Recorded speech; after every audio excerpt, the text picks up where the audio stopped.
As we have discussed in the previous section, the thermoregulatory process is overseen by higher control centers. The control center compares the actual core temperature with the set point value and initiates measures to counteract any deviations. There are two types of thermoregulatory mechanisms based on the change in temperature. It's either to cool down the body when the temperature rises or heat up the body when the temperature becomes low. Core temperature falls.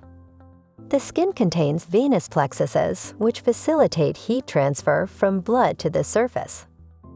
In glabrous or hairless skin of hands, feet, and areas of the face, coiled, thick-walled arteriovenous anastomoses, AVAs, directly link arterial and venous vessels, bypassing capillaries and enabling high blood flows through the venous plexus and increased radiation of heat.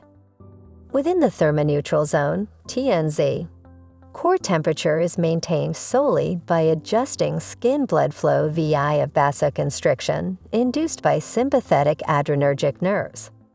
Cooler temperatures detected by peripheral or central thermoreceptors increase sympathetic vasoconstrictor activity, AVAs being particularly strongly affected, and skin blood flow can fall as much as 90%.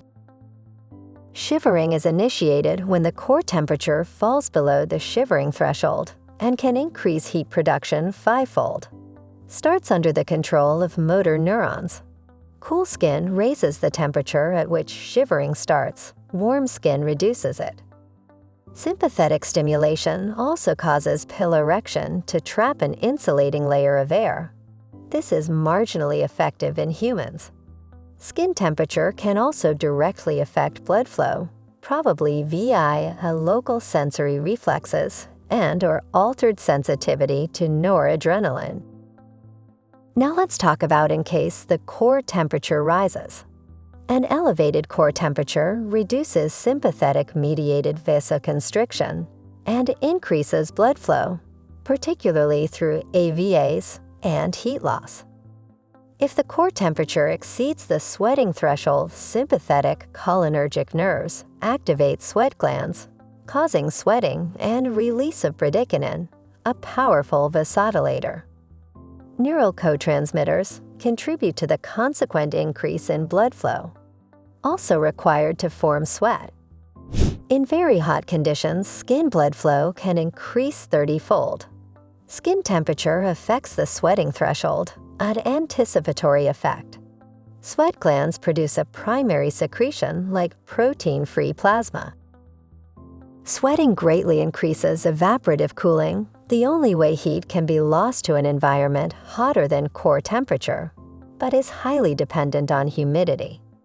We can tolerate 45 degrees Celsius in a dry environment indefinitely after acclimatization, but with humidity of more than 40%. We would be in extreme danger of heat stroke. Neurons from the shivering motor center in the posterior hypothalamus increase voluntary muscle tone sufficiently to activate the muscle stretch reflex, initiating asynchronous cycles of rapid contractions and reflex relaxations. Motor neuron activity is not cyclic. When talking about thermoregulation, a concept you should know about is acclimation.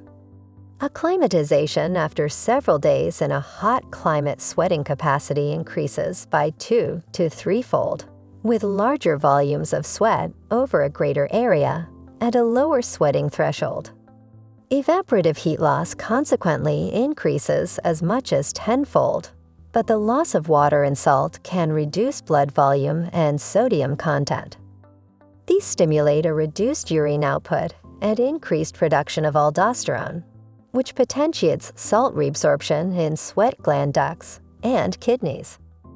There remains a risk of dehydration and hyponatremia, low plasma sodium, leading to heat cramps and heat exhaustion. Common causes of collapse, for example, in marathon runners it happens often.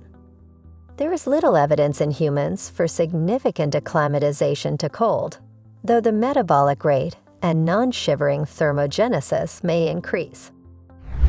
An interesting thing to know here is that Infants and older people are less able to maintain a normal body temperature than are the rest of the population, particularly in the presence of external challenges. Newborns do not readily shiver or sweat and thus behave more like Poikilotherms than like Homeotherms. These properties, along with a high surface-to-mass ratio, render infants more susceptible to fluctuations in core temperature when exposed to a hot or cold environment.